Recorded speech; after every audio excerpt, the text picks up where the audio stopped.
గ్రంథం 1వ అధ్యాయం 1వ వాక్యం చదువుదాం. యోనా గ్రంథం 1వ అధ్యాయం 1వ వాక్యం. యెహోవా వాక్కు అమిత్తయి కుమారుడైన యోనాకు ప్రత్యక్షమై ఇలాగు సెలవిచ్చింది. దేవునికి స్తోత్రం చెప్దాం. హల్లెలూయా, హల్లెలూయా. నా ప్రియమైన వార్లరా, యోనా గ్రంథం అంటే చాలామందికి కంఠోపాఠంగా ఉంటుంది. చాలామంది చిన్న చిన్న పిల్లలు, మొన్న ఒక పిల్ల పాడుతూ ఉంది, యోనా తాత ఎలా ఉన్నావు, నీవెలా ఉన్నావు. ఏంది బుట్ట, ఏం జరిగిందంటే యోనా తాత దేవుడు మాట వినపోయేసరికి ఒక సముద్రంలోకి వెళ్తే తుఫాను పుట్టింది. వెంటనే ఆయన తీసుకొని సముద్రంలో వేస్తే చేప మింగేసిందంటగా. చేప 3వ రోజున వెళ్ళి ఒక పట్టణం బయటకు గక్కిందంటగా.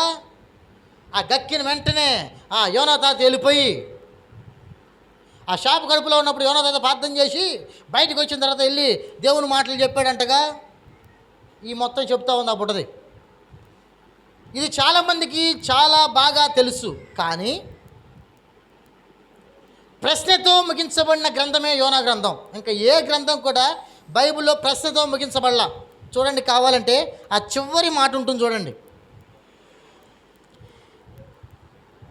చివరి మాట చూడండి. ఒక ప్రశ్న, దానికి సమాధానం లేకుండా ముగిసింది గ్రంథం. నా ప్రియమైన వర్లరా, యోనా అనగా అర్థం ఏంటంటే గువ్వ లేదా పావురము అని అర్థం. ఏంటమ్మా? గువ్వ లేదా పావురము అని అర్థం యోనా అంటే. అయితే యోనా తన జీవితంలో చాలాసార్లు దేవుని మాటలు వింటూ వచ్చాడు. అన్ని విషయాలు ఆత్మీయంగా ఎదుగుతూ వచ్చాడు. అన్ని విషయాల్లో క్షేమ సమాచారాన్ని దేవుని పిల్లలకు అందిస్తూ వచ్చాడు. దేవునికి నమ్మకమైన ప్రవక్తగా కొనసాగించబడుతూ వచ్చాడు యోనా. నా ప్రియమైన దేవుని పిల్లరా, అసలు యోనా గ్రంథంలో జరిగిన చరిత్ర నేను కాసేపు మీకు చెప్తాను. అసలు ఏం జరిగింది? చాలామంది ఈ మాటలు నమ్మరు, నమ్మశక్యంగా లేదు అని చెప్తారు. నిజంగా ఒక మాట మీరు ఆలోచించండి. అదేంటంటే, యోనా అనే ప్రవక్త చేప కడుపులోకి వెళ్ళిపోయి మరి తిరిగి బయటికి రావడం నిజమేనా? ఏమండి, నిజమేనా? బైబిల్లో రాయబడింది కదా నిజమేనని. చాలామంది సోదరులు అడిగే ప్రశ్నలకు మన దగ్గర సమాధానాలు ఉండవు, కానీ ఖచ్చితంగా నేను 1-2 సమాధానాలు చెప్తాను, అది నిజమేనని చెప్పడానికి. బైబిల్లో రాయబడిన మాట అసత్యమైంది ఉందా? లేదు. బైబిల్లో రాయబడిన మాట ప్రతిదీ వాస్తవికం, నిజం. ఎట్లా దీన్ని ప్రూవ్ చేస్తాం, ఎట్లా నిజమని చెప్తాం అని అంటే, మనం చిన్నప్పుడు చరిత్ర పుస్తకాలు చదువుకొని ఉంటాం. హిస్టరీ చదువుకున్నామా? సోషల్ స్టడీస్లో వస్తుంది. జాగ్రఫీ, సివిక్స్, ఎకనామిక్స్, హిస్టరీ చదువుకున్నారా? హిస్టరీ అంటే ఏంటి? హిస్టరీ అంటే మునుపు ఎప్పుడో జరిగిన చరిత్ర, అంతేనా? ఉదాహరణకు ఒక మాట,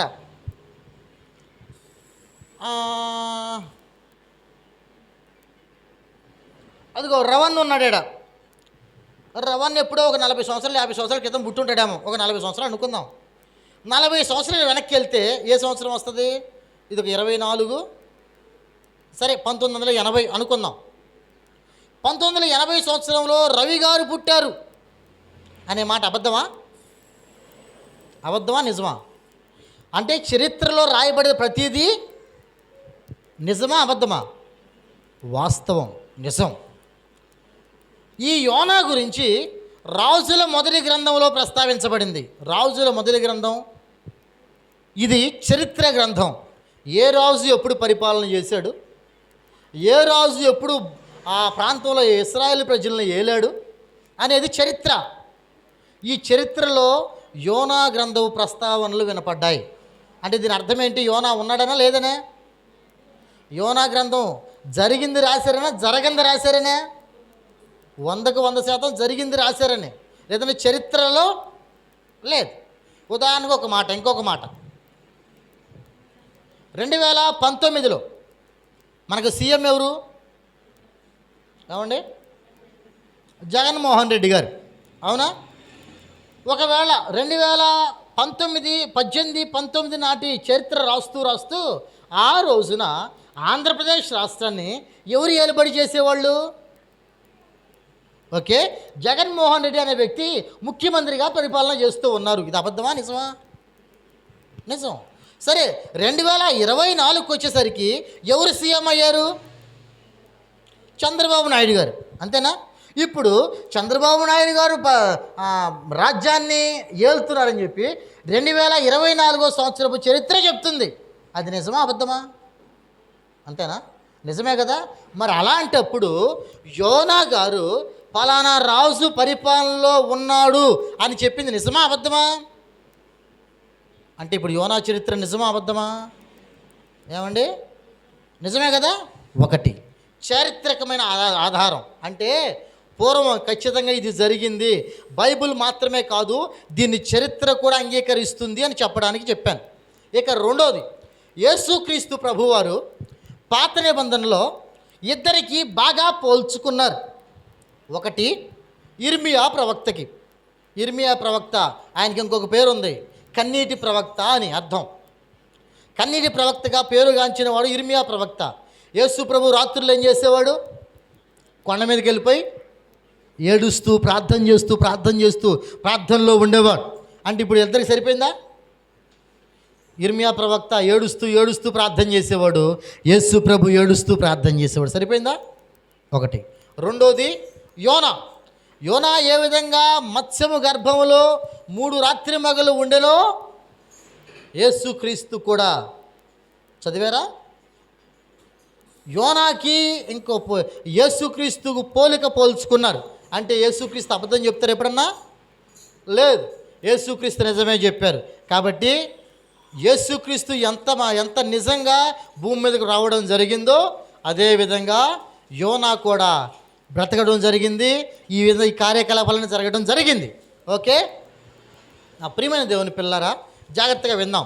అసలు యోనా గురించి కొన్ని విషయాలు మీకు నేను చెప్పాలి.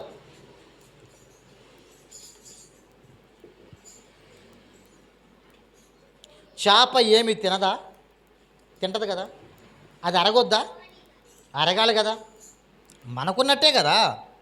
సరే, ఒక మాట మీకు గుర్తు చేస్తాను. యోనా మింగిన చేప గురించి కొన్ని విషయాలు నేను మీకు గుర్తు చేస్తాను. మధ్యధరా సముద్రంలో ఎక్కువగా పెరిగే 2 చేపలు ఉన్నాయి. దాంట్లో ప్రాముఖ్యమైనది, ప్రత్యేకమైనది బ్లూ వేల్ చేప. ఏ చేప? బ్లూ వేల్ చేప. ఈ బ్లూ వేల్ చేప పొడుగు ఎంత ఉందో తెలుసా? మొత్తం పెరిగితే పొడుగు ఎంత ఉందో తెలుసా? 60 అడుగులు ఉంటుంది. ఎంత? 60 అడుగులు అంటే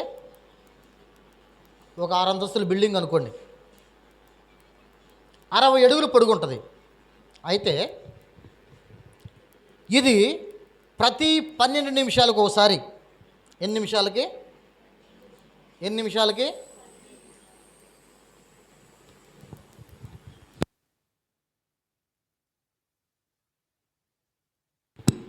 దేవునికి స్తోత్రం చెప్దాం. హల్లెలూయా. 60 అడుగులు పొడుగు ఉంటుంది. అయితే ఈ 60 అడుగులు పొడుగు ఉండేది ఇది ఎంతలా ఉంటుందో చూడండి, ఎంత పెద్దగా ఉంటుందో, వెడల్పు ఉంటుందో చూడండి. అయితే 12 నిమిషాలకు ఒకసారి సముద్రం లోపల నుంచి ఒక్కసారి పైకి వచ్చి అలా నోరు తెరిచి నీళ్లు తాగి కిందకి వెళ్ళిపోద్ది. ఎన్ని నీళ్ళు తాగుతుంది తెలుసా? ఇంత డ్రమ్ములు ఉంటాయి చూడండి, మనం పెళ్ళిళ్ళకి వాటికి తెస్తాం. అట్లా డ్రమ్ములు 6 డ్రమ్ములు తాగుద్దంట ఒక్కసారే. మరి సామాన్యమైన కటౌట్ ఇది, మరి 60 అడుగులు పొడుగు, ఏ నుంచి ఆడదాకా ఉంటుందా వెడల్పు. 6 డ్రమ్ములు నీళ్ళు తాగుద్దంట. తాగి అది చేసే పని ఏంటంటే, మనకు పళ్ళు ఎట్టుంటాయి, మనకు పళ్ళు ఇట్లా ఉంటాయి. ఇంతేనా? ఇట్లా ఉంటాయా? ఇట్లా ఉంటాయి. అంటే ఒక దాని మీద ఒకటి, అంతేనా? చెప్పండి, అంతే కదా. ఒకవేళ ఇట్టని అనుకోండి, వాడు ఎత్తిపళ్ళోడు, వాడు కంచేసుకోవాలా? వేసుకోవద్దా? లాగు లాగు లాగు లాగు లోపలికి తిప్పాలి పళ్ళునే, తప్పదు. ఎత్తిపళ్ళోడు. ఇప్పుడు పళ్ళు ఇట్నే ఉన్నాయి కదా మనందరికీ. బ్లూ వేల్ చేప కట్ట ఉండవు, ఇట్లా ఉంటాయి. మనం రంపం ఉంటుంది చూడండి, పైవి కిందవి రెండు రంపం లాగానే ఉంటాయి. ఆ నీళ్లు తాగుద్ది కదా, ఆ నీళ్ళతో పాటు చేపలు లోపలికి వచ్చేస్తాయి, చిన్న చిన్న చేపలు చాలా. ఇదేం చేస్తుందంటే, ఒకసారి మళ్ళీ నోరు తెరుద్దామా, ఊరంతుండే నోరు, చేపలు మొత్తం బయటికి పోతాయి మళ్ళీ కదా. మరి ఆహారం ఎట్ట మొత్తం బయటికి పోతాయని ఇదేం చేస్తుందంటే, తలపైన దీనికి ఒక రంధ్రం ఉంటుందంట. దాంతో ఈ దవడలు గట్టిగా పట్టుకొని అంటది. ఉస్ అనేసరికి పైపు వచ్చి మన నీళ్ళు వస్తాయి చూడండి బయటికి, బుస్సన బయట నుంచి వస్తాయి. ఒక 2-3 మీటర్ల పైకి వస్తాయి అంట అవి. ఓకే, ఆ నీళ్లు బయటికి పోతే లోపల ఏం మిగులుతాయి? చిన్న చేపలు మిగులుతాయి కదా. చేపలు తిని అర్థమైనట్టుంది మీకు. అయితే ఈ చేపలు మొత్తం లోపలికి ఇక్కడ నోట్లో ఉంటాయి, అవన్నీ లోపలికి మింగేస్తుంది. పళ్ళను బ్లూ వేల్ చేప మాంసం కానీ మనుషులను కానీ చేపలను కానీ తినడానికి వాడదు, నీళ్లను జల్లెడబడ్డానికి వాడుద్దంట. అంతే, మన టీ జల్లెడ పడతాం కదా, అట్లా జల్లెడబడ్డానికి వాడుద్దంట. ఇప్పుడు నీళ్ళన్నీ బయటికి పోయినాయి, మొత్తం లోపలికి వెళ్ళిపోయినాయి. లోపల వచ్చే రసాయనాలు కొన్ని మొత్తం వచ్చి ఆ లోపల చేపలు మొత్తం అరిగిస్తాయి. ఇది బ్లూ వేల్ జీవిత చరిత్ర. ఇది ఎందుకు చెప్పానంటారా? జరిగింది ఏంటంటే, యోనా సముద్రం ఓడలో కిందకి పడబోయేటప్పుడు ఇది నోరు తెరిచింది. నీళ్ళతో పాటు యోనా లోపలికి వెళ్ళాడు. లోపలికి వెళ్తే ఏం జరిగింది? వెంటనే నీళ్ళని బయటకు వదిలేయాలి కదా, బయటికి తల మీద ఉన్న రంధ్రాన్ని బట్టి వదిలేసింది. ఇప్పుడు లోపల ఎవరున్నారు? యోనాతో పాటు కొన్ని చేపలు ఉండొచ్చేమో. ఇప్పుడు ఏం జరిగిందంటే, ఇప్పుడు నీళ్ళన్నీ వెళ్ళిపోయినాయి. యోనాను ఏం చేసింది చేప? చెప్పండి, పొట్టలోకి నెట్టింది, లోపలికి వెళ్ళింది.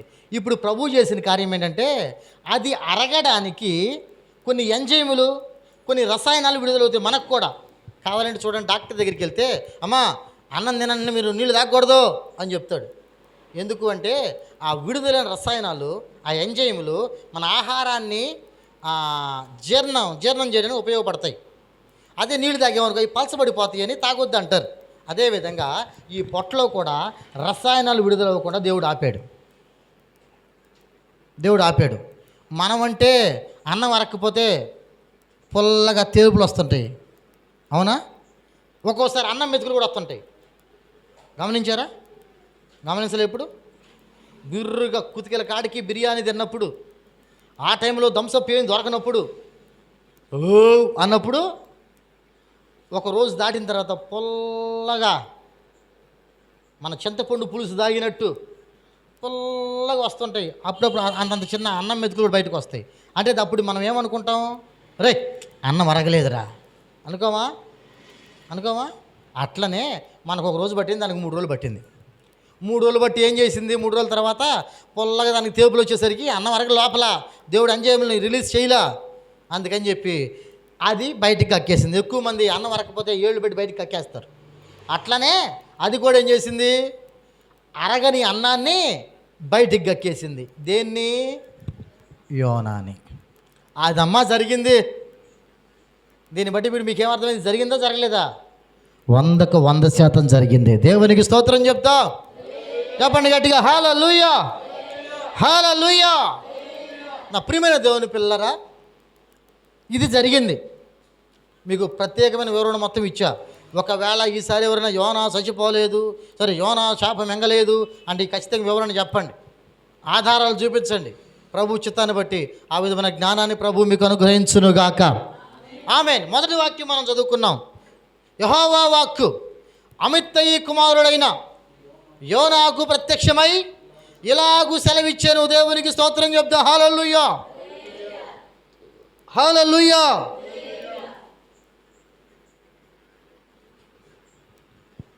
యోనా గ్రంథం 4 అధ్యాయాలు 48 వాక్యాలు.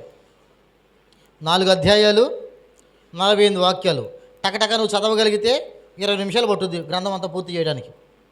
ఒక 50 సార్లు నువ్వు చదవచ్చు, తప్పేమీ లేదు. ఒక 20 నిమిషాలు పూర్తి అయిపోద్ది, చిన్న గ్రంథం. ఓకే ప్రియమైన వాళ్ళరా, ఇప్పుడు నేను ఒక 3 మాటలు నేను మీకు ప్రస్తావిస్తా. ఇక గ్రంథం మొత్తం గురించి నేను చెప్పదలుచుకోలేదు, కానీ 4 అధ్యాయాలు 4 మాటలు నేను రాసుకున్నాను. అవి మొత్తం అయిపోయినాయి. అయితే ఒకే ఒక్క మాటలో 3 మాటలు నేను చూపించి నా మాటలు త్వరగా నేను ముగిస్తా. దేవుని చిత్తం మీద వచ్చే వారం మిగిలిన మొత్తం మనం ధ్యానం చేస్తాం. యెహోవా దగ్గర నుంచి ఒక వాక్కు యోనాకు ప్రత్యక్షమవుతుంది. యోనా ఎవరు? ప్రవక్త. ఏంటి యోనా ఎవరు? ప్రవక్త. ప్రవక్త అంటే దేవునికి మనిషికి మధ్య ఉత్తరవాది. దేవునికి మనిషికి మధ్య ఉత్తరవాది. ఇంకొక మాటలో ప్రత్యేకంగా చెప్పాలంటే ప్రవక్త చేసే పని ఏంటంటే దేవునితో మాట్లాడడం, దేవుడు ఈయనతో మాట్లాడడం, అంతే. టోటల్గా ఎక్కడ నేను ఇచ్చే మొదటి మాట, ఇంకా మీరు ఏ వాక్యాలు తిరగాల్సిన అవసరం లేదు. నేను చెప్పింది కాస్త కంఠోపాఠంగా ఉండడానికి గుర్తుపెట్టుకోండి చాలు. ఇక్కడ నేను చెప్పే మొట్టమొదటి మాట, దీంట్లో మనకు అర్థమయ్యే మొట్టమొదటి మాట, దేవుడు మనతో మాట్లాడాలి అంటే మనం చేయవలసిన మొట్టమొదటి అనుభవం ఏంటంటే మొదటిది దేవునితో సహవాసం కలిగి ఉండాలి. దేవునికి స్తోత్రం చెప్దామా? చెప్పండి గట్టిగా, హల్లెలూయా, హల్లెలూయా. ఒక మాట నేను మిమ్మల్ని అడుగుతా ఇప్పుడు. అదేంటంటే బైబిల్లో చాలామంది భక్తులు ప్రవక్తలు ఉన్నారు. వీళ్ళల్లో మంచోళ్ళ గురించి చెప్పండి అంటే చెప్తారు, చెడ్డోళ్ళ గురించి చెప్పండి అంటే చెప్తారు. చెప్పరా? మంచోళ్ళ గురించి చెప్పమంటే చెప్తారు. ఉదాహరణకి అబ్రహాం గారు అంటే మీరేం చెప్తారు? విశ్వాసులకు తండ్రి చెప్తారు. ఇస్కరియోతు యోధా అంటే ఏం చెప్తారు? అమ్మో వాడు భయంకరమైన క్రూరుడు, పనికిమాలినోడు, వాడు దరిద్రుడు, దొంగ. చెప్పరా? ఎందుకంటే యేసుని అప్పచెప్పాడు. ఇస్కరియోతు యోధా అయినా ఒక్కసారి అప్పచెప్పాడు. నువ్వు రోజు యేసుని సిలువేస్తానే ఉన్నావు. తెలుసా? నీకు తెలుసా? తెలీదా? యేసుని నువ్వు రోజు సిలువేస్తానే ఉన్నావు. సాయంత్రం 6 అయితే చాలు, రే పెట్రా సీరియల్ అంటావుగా. నీ కొడుకునో నీ కూతురునో అనవా? సీరియల్ దొంగలు లేరా? అంతా ముసుగేసుకున్న పరిశుద్ధులు భక్తులేనా? గుర్తుపెట్టుకుని ప్రియమైన వాళ్ళరా, యోధా కంటే మనం 100 రెట్లు పాపులు. ఆయనను ఒక్కసారి అప్పచెప్పి పక్కెలిసి ఊరేసుకొని చచ్చిపోయాడు. మనము ఇక్కడ యేసయ్యా నాయనా స్తోత్రం ప్రభు, అసలు నువ్వు చాలా మంచోడు అయ్యా, నేనే చెడ్డదాన్ని. బాగా ప్రార్థన చేస్తావేడా, ఇంటికి వెళ్ళిన తర్వాత భర్తతో గొడవడతావు. ఆయన బెటర్ నీకు కొన్ని విషయాల్లో గత మర్యాదగా మంచిగా నడిపించబడతా ఉంటాడు. ఎక్కడో బలంగా ప్రార్థన చేస్తావు, ఇంటికి వెళ్ళి మొత్తం అబద్ధాలు చెబుతుంటావు. ఎక్కడో గట్టిగా ప్రార్థన చేస్తావు, నాయనా నేను మంచిదన్నయ్యా, నా అత్త కుక్కయ్యా, మా అత్త కుక్క, మా అత్త గాడిద, కల్సర గాడిదది అని ప్రార్థన చేస్తావు. ఇంటికి వెళ్ళి ఇష్టం వచ్చిన మీ అత్తని కొడతావు. ఏం దీని అర్థమైంది? ఏమి లేదమ్మా, బైబిల్ కింద పెట్టి బైబిల్ మీద అడిగేసి తొక్కేసి నువ్వు వెళ్ళిపోతావా? వెళ్తావా? ఏం వెళ్ళవా?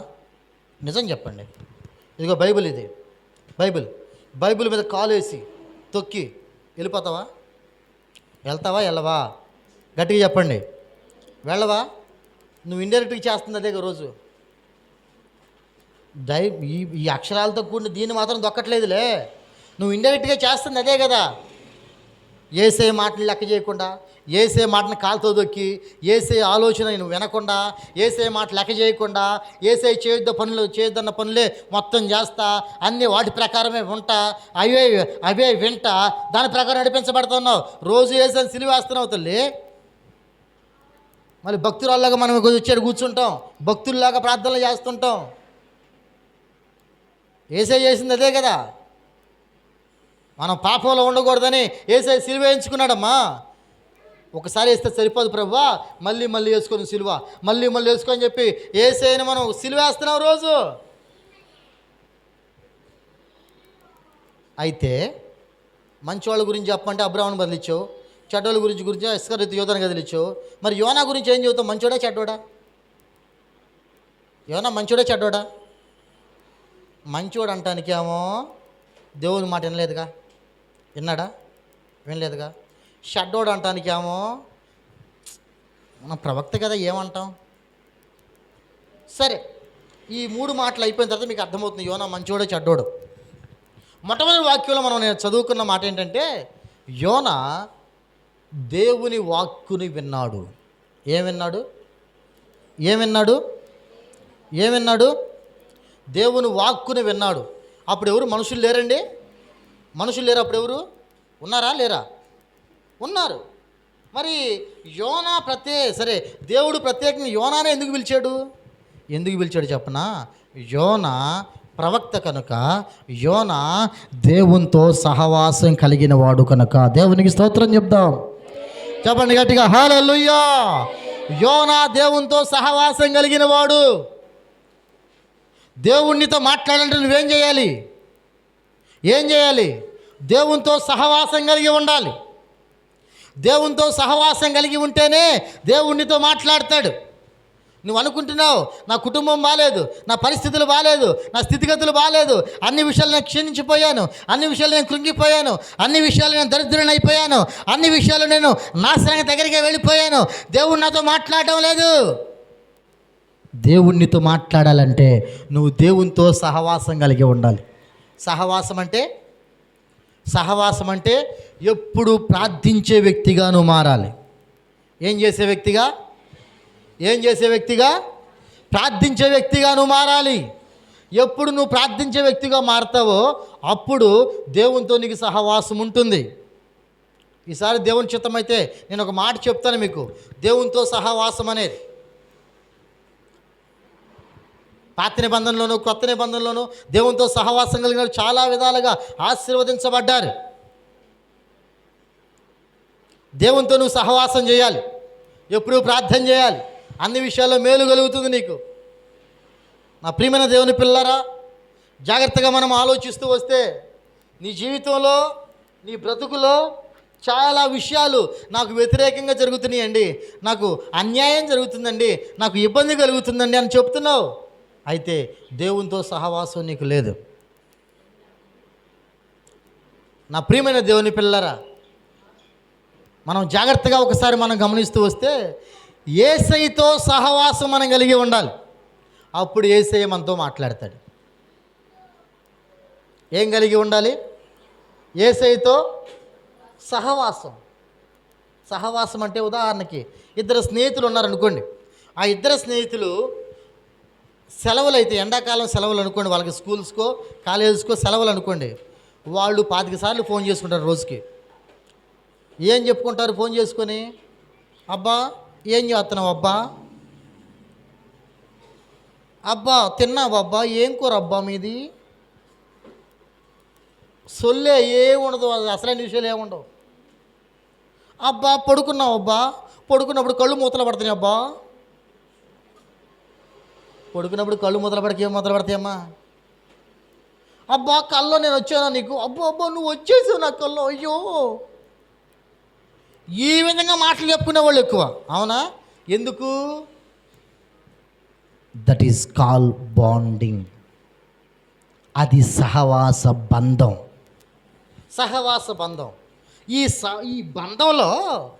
ఈ బంధం ఇట్లా ఉందని దాని అర్థం ఏంటి? వారిద్దరు మనసులు కలిసినాయి, వాళ్ళిద్దరు మాటలు కలిసినాయి, వాళ్ళిద్దరు పరిస్థితులు ప్రవర్తనలు కలిసినాయి.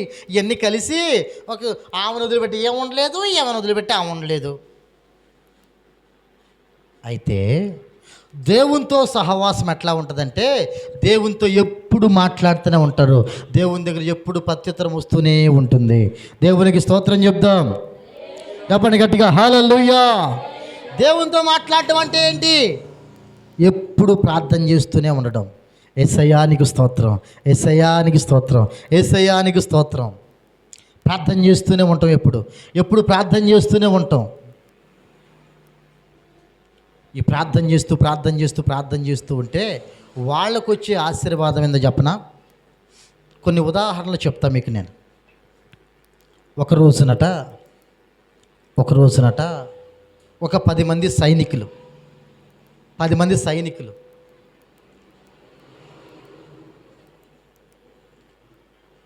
ఆయా ప్రాంతాల్లో సంచరిస్తూ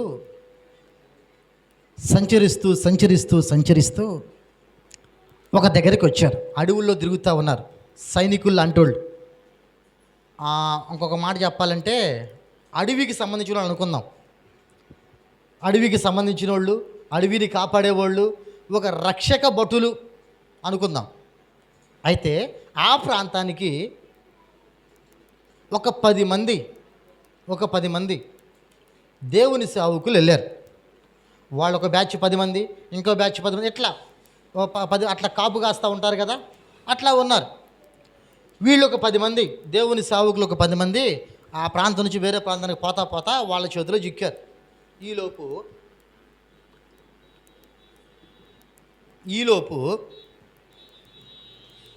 10 మంది సేవకులను పట్టుకొని వాళ్ళందరూ ఆ చుట్టుపక్కల ఉన్న వాళ్ళందరికీ ఫోన్లు చేశారు.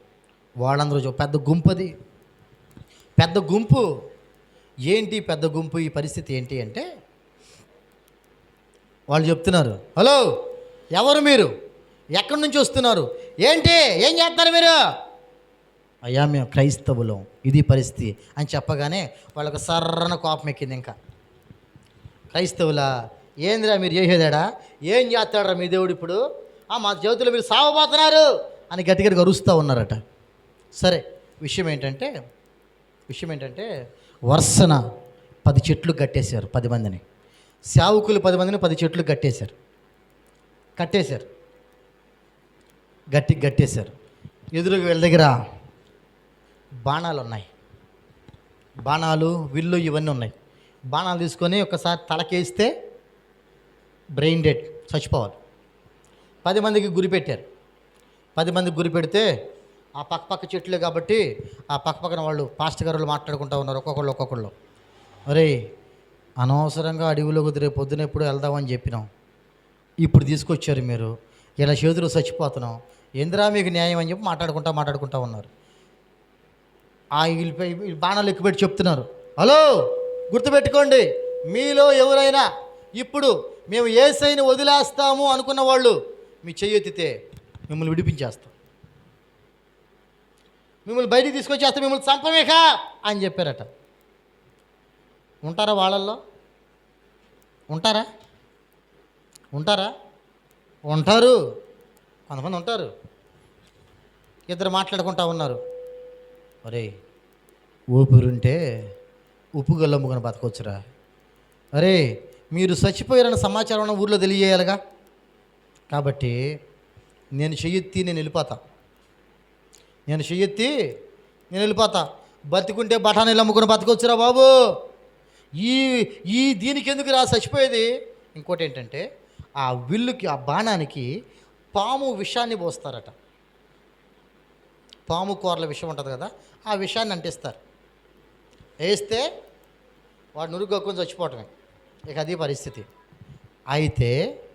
అయితే వీడుండి చిన్నగా చెయ్యెత్తాడు. ఏందబ్బా ఏంటి? ఏం లేదండి, నేను వెళ్ళిపోదాం అనుకుంటున్నాను. ఓకే, వాడు కట్లిప్పేశారు. వీళ్ళందరూ అట్లా చూస్తారు, ప్రభా నీ కోసం నేను చావడానికైనా సిద్ధమని చెప్పి ఆ 9 మంది అట్లా నిలబడి ఉన్నారు. విషయం ఏంటంటే ఆ జనంలో నుంచి వీడు వెళ్ళిపోయాడు. ఆ జనంలో నుంచి ఒకడు చకచక వచ్చి ఆ ఊడిపోయిన తాళ్ళు ఉన్నాయే, ఆ 10వ వాడు ఉన్నాడు కదా, ఆ తాడు వాడు వెళ్ళిపోయాడు కదా, ఆ తాళ్ళలో దూరేసి నన్ను కూడా కాల్చండి అంటాడంట. వీళ్ళకి అర్థం కాల, రే చచ్చిపోతావరా, ఏంట్రా నువ్వు చేసేది, చచ్చిపోతావరా? లేదండి, కాల్చండి. ఎందుకు అట్లా అంటే ఒక్కసారి వాళ్ళందరూ ఆగారు, బాణాలు ఏం వేయాల, ఆగేశారు. చచ్చిపోతావు అనవసరంగా, లే రా, రాను, నేను చచ్చిపోతాను, నాకు ఒకటి కావాలి, నాకు అది కావాలి.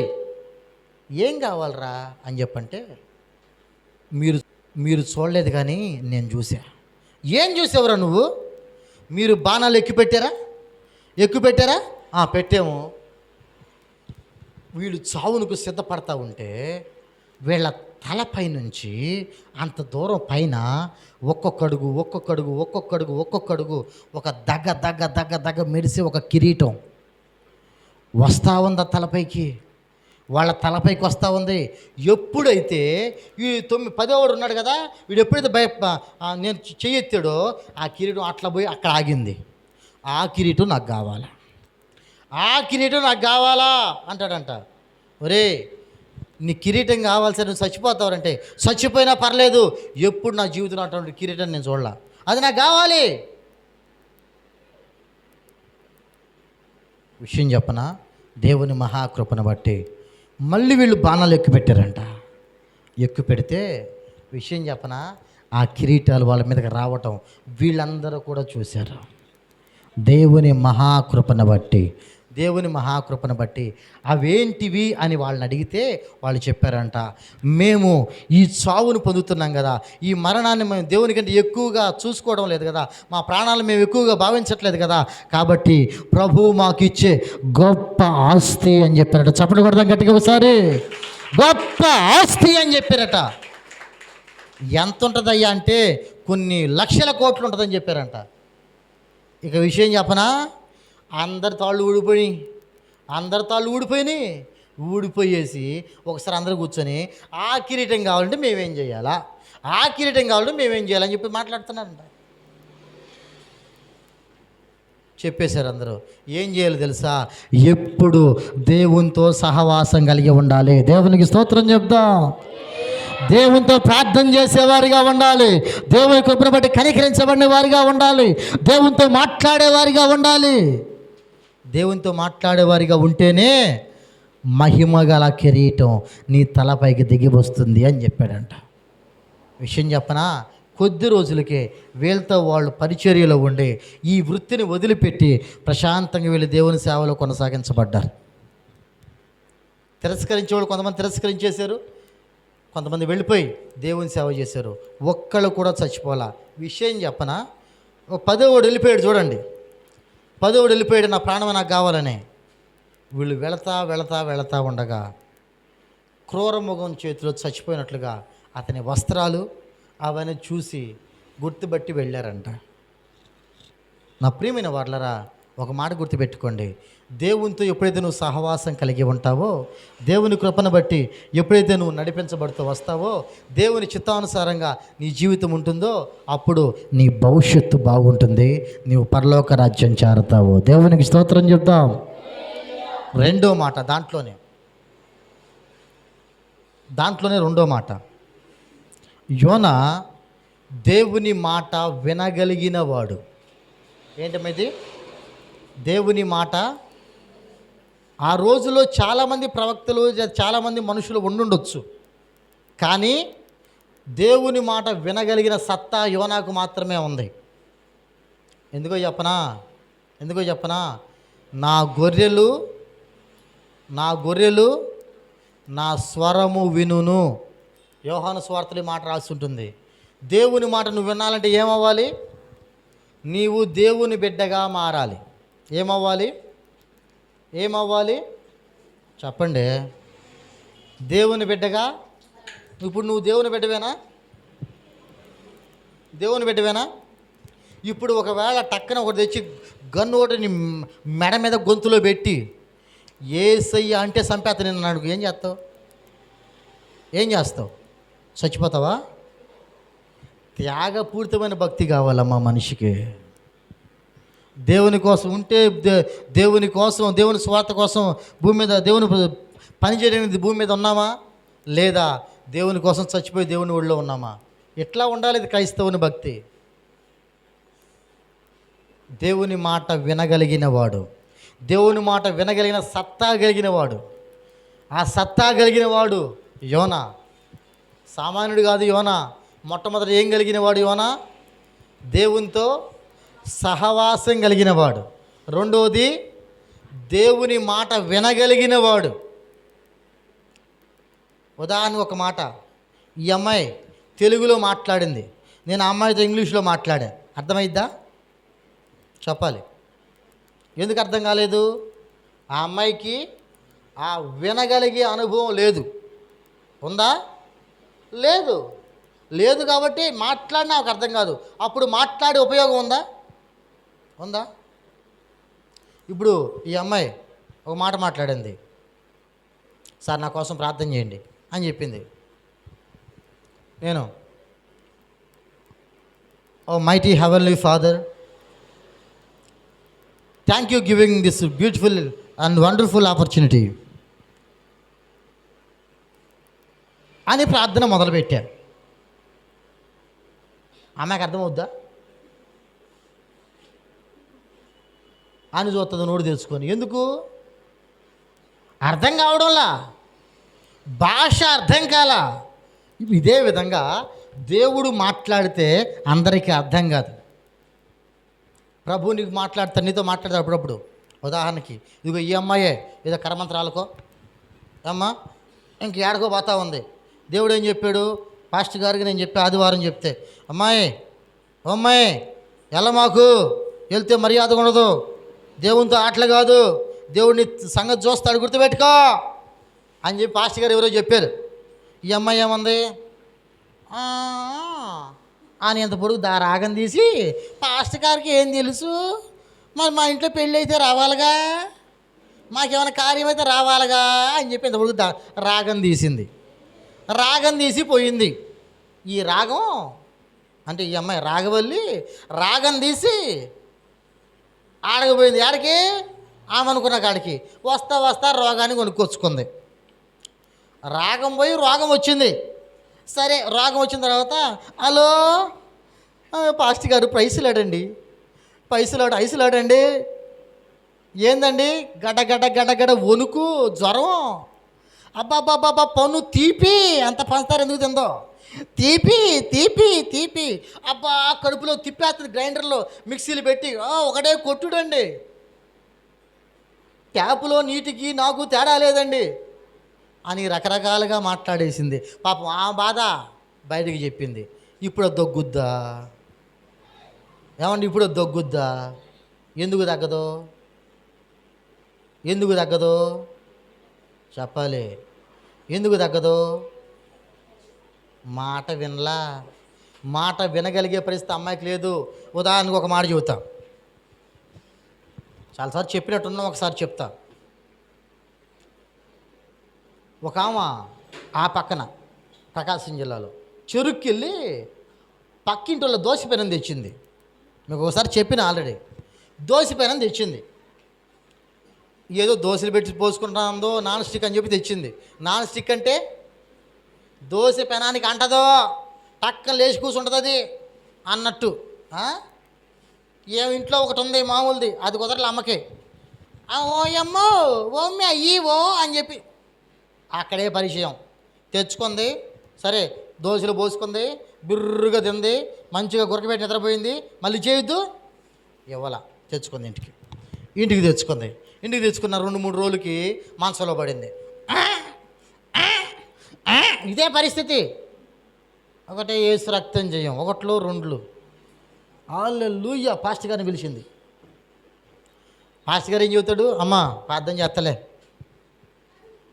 యేసయ్యా ఈ బిడ్డని విడిపించండి, దోశ పెనం కనపడుతుంది దానికి, యేసయ్యా ఈ బిడ్డని విడిపించండి. అర్థం కాల. ఓకే ప్రార్థన చేసి వెళ్ళాడు. తగ్గిందా? తగ్గల. మళ్ళీ తర్వాత రోజు రాత్రి పాస్టర్ గారు గొట్టం కొట్టినట్టు కొడుతుందండి. అబ్బో తట్టుకోలేకపోతున్నానండి. మళ్ళీ ఆయన సత్తాబోతుతో వచ్చాడు, ప్రార్థన చేశాడు. దోశ పెనం కనపడుతుంది. తగ్గల. ఈ సాయంత్రం ఇంటికి పోయి ప్రార్థన చేశాడు. పాస్టర్ అయ్యా ఆమె పరిస్థితి ఏంది స్వామి? ఏంది ప్రభు ఏం తగ్గట్లేదు? యేసయ్యా నువ్వు నాతో పాటు ఉన్నావు కదా, ఎందుకు తగ్గట్లేదు ప్రభు? దోశ పెనమే. దోశ పెనం తగలబెట్ట. ఏంది దోశ పెనం పొద్దుగూకులు?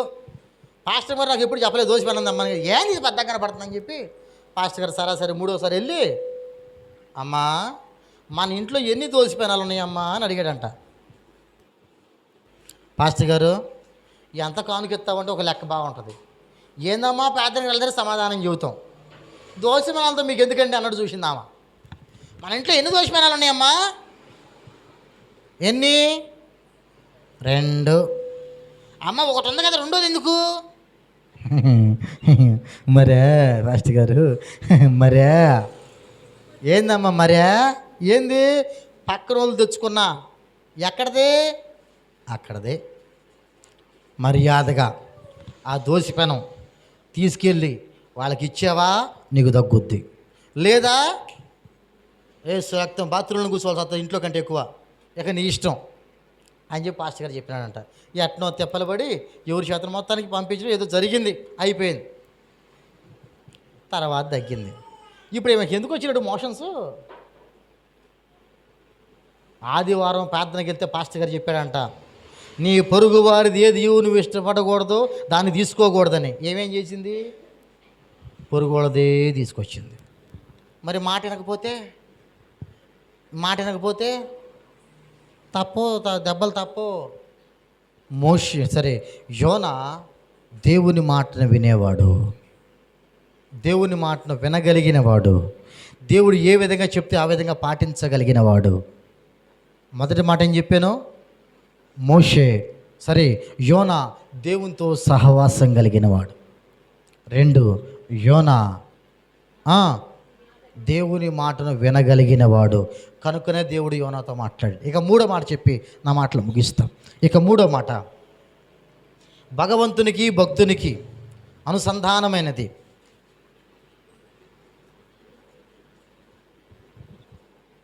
ఏం చెప్పరెవరు?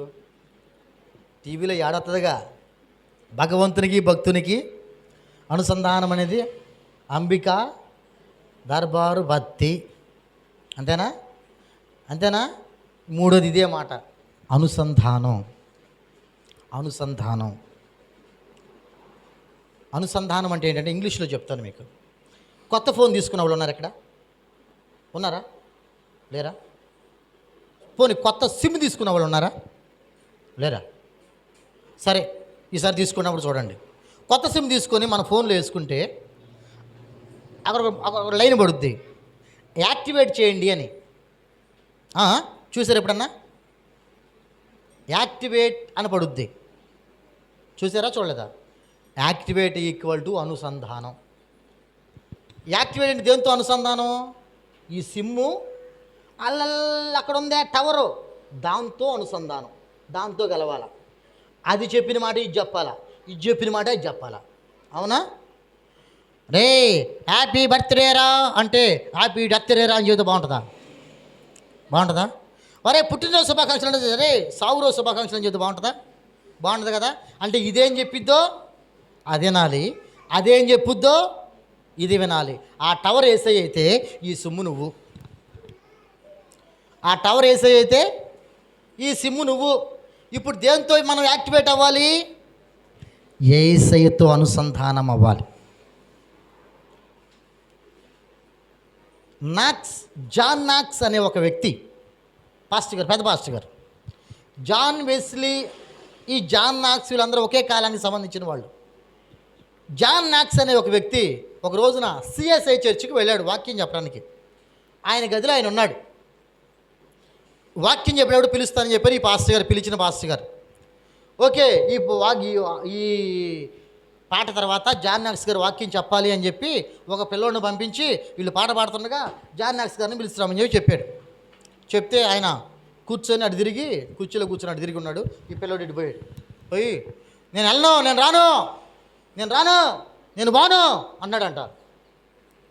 ఈ పిల్లోడికి ఏమర్థమైంది? రాను అంటున్నాడు అని చెప్పి చెప్పాడు పోయి. ఎవరికి? ఆ పిలిచిన పాస్టర్ గారికి. సరే, ఆయన ఏంది రానంటే అని చెప్పి మళ్ళీ ఇంకో పాట పడిచి మళ్ళీ పోయిరా పోరా అని చెప్పాడంట. కూర్చొని నేను బానయ్యా, నేను రానయ్యా, నాకు కుదరదయ్యా అని చెబుతున్నాడంట. కళ్ళు మూసుకున్న సంగతి ఆ పిల్లోడు చూడాల. సరే, ఏం చేయలేక ఈ పిల్లోడు మళ్ళీ చెప్పాడు, రానంటే ఆయన అడుగుతున్నాడు. ఆయన నేను బాను అని చెప్తే ఇంకో పాట పాడమని చెప్పి ఈ పాస్టర్ గారు చిన్నగా రాబోతా ఉంటే ఈయనక బైబిల్ తీసుకుని ఎదురొచ్చాడంట. ఓకే, వెళ్ళిపోయాడు, వాక్యం చెప్పాడు. వాక్యం చెప్పిన తర్వాత అందరూ పాప క్షమాపణ కలిగి మత్తలు పట్టుకుని ఏడ్చేస్తా, గోడలు పట్టుకుని ఏడ్చేస్తా, ప్రభు నన్ను క్షమించు అది ఇదని తిప్పలు పడ్డారంట. బాగా ప్రార్థన చేసుకున్నారు. అంత ప్రార్థన అయిపోయిన తర్వాత ఆ పాస్టర్ గారు అడిగాడంట, ఏమండి జాన్ నాక్స్ గారు ఇంత మంచి మెసేజ్ చెప్పారు, ఎందుకండి పిల్లల్ని పంపిస్తే రానని చెప్పారంట అని అడిగాడంట. రానని చెప్పానా? నేను ఎప్పుడు చెప్పానయ్యా?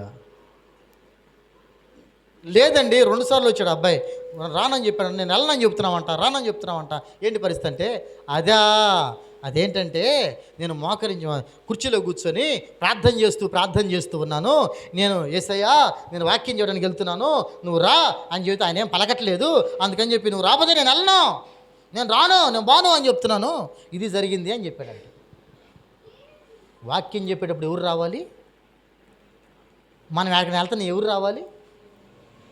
ఒక్క మాట గుర్తుపెట్టుకో, దేవునితో అనుసంధానం అంటే ఏంటంటే, యేసయ్యా నేను కాలేజీకి వెళ్తున్నా, యేసయ్యా నేను స్కూల్కి వెళ్తున్నా, యేసయ్యా నేను పనికి వెళ్తున్నాను, యేసయ్యా నేను ఉద్యోగానికి వెళ్తున్నాను, యేసయ్యా నేను నా వ్యాపారానికి వెళ్తున్నాను, నాతో ఉండవా, నాతో రా ప్రభువా, నువ్వు నాతోనే ఉండాలి అని చెప్పే దమ్ము నీకు ఉండాలి, అని పిలిచే ధైర్యం నీకు ఉండాలి. అది ఒరిజినాలిటీ, అది అనుసంధానం అంటే, అది దేవునితో మాట్లాడడం, ఆయన నీతో మాట్లాడడం అంటే. 3 విషయాలు నేను మీకు చెప్పాను. యోనా తన జీవితంలో 3 అనుభవాలు కలిగి ఉన్నాడు కాబట్టి దేవుడు యోనాతో మాట్లాడాడు. 1, దేవునితో సహవాసం కలిగి ఉన్నాడు. 2, దేవుని మాట వినగలిగినవాడు, వినేవాడు. 3, దేవునితో అనుసంధానమైన వాడు. దేవుడు ఏం చెప్తాడో ఈయన వింటాడు, ఈయన ఏం చెప్తాడో అది ప్రభువు వింటాడు. అర్థమైందా? ఈ 3 మాటలు యోనాతో ప్రభు మాట్లాడడానికి కారణం. నా ప్రియమైన దేవుని పిల్లలారా, జాగ్రత్తగా మనం ఆలోచిస్తే పావురం వంటి నిష్కపటమైన యోనా తన జీవిత అనుభవంలో దేవునితో మాట్లాడే స్థాయికి చేరడానికి కారణం ఇదే. కొంతమంది ప్రార్థన చేస్తాం మనం, యేసయ్యా నాకు అది కావాలి, యేసయ్యా నాకు ఇది కావాలి అని ప్రార్థన చేస్తాం. ప్రభు సమాధానం ఇచ్చేసరికి అక్కడ మనం ఉండలేం. ప్రభు సమాధానం ఇస్తారు అక్కడ మనం ఉండలేం. ఏంటంటే అయిపోయింది. నేను ప్రార్థన చేస్తే ప్రభు ఇచ్చేస్తారంటావు, కానీ ఆయన సమాధానం చెప్పి నోరు తెచ్చి మాట్లాడతామనేసరికి నువ్వు అక్కడ ఉంటున్నావా? ఉండలేకపోతున్నావు. మరి నీ అవసరం ఎట్లా తీర్చబడుద్ది? నీ అక్కడ ఎట్లా తీర్చబడుద్ది? యోనా అక్కడే ఉన్నాడు, దేవుని మాట వింటూ ఆలకిస్తూ అక్కడే కూర్చొని ఉన్నాడు, అక్కడే దేవుని మాట వినడానికి సిద్ధపడి ఉన్నాడు. మరి నువ్వు సిద్ధంగా ఉన్నావా దేవుని మాట వినడానికి? దేవుడు నీతో మాట్లాడాలి అంటే ఈ 3 అనుభవాలు అవసరం. 1, నీకు దేవునితో సహవాసం అవసరం. 2, దేవుని మాట నువ్వు వినగలగాలి, అర్థం చేసుకోగలగాలి. 3, దేవునితో అనుసంధానం అవ్వాలి. ఈ 3 విషయాలు ప్రభు నీకు నేర్పించాడు, మనకు నేర్పించాడు. కనుక ఆలోచించుకో. దైవిక సంబంధమైన కృప మనం పొందుకోవాలంటే, దేవుని మాటగా వినాలి అంటే, దేవుని మాట మనకు వినిపింపబడాలి అంటే, దేవుని కృపతో మనం కట్టబడాలి అంటే, మన జీవితాలు ఆశీర్వాదదాయకంగా మార్చబడాలి అంటే ప్రభు వద్దకు మనం రావాలి, ప్రభు చిత్తానుసారంగా మనం నడిపించబడాలి. ఈ 3 అనుభవాలు మనం నేర్చుకొని తీరాలి. ఆ విధమైన కృపతో ప్రభు మనల్ని నిశ్చయముగా నింపునుగాక.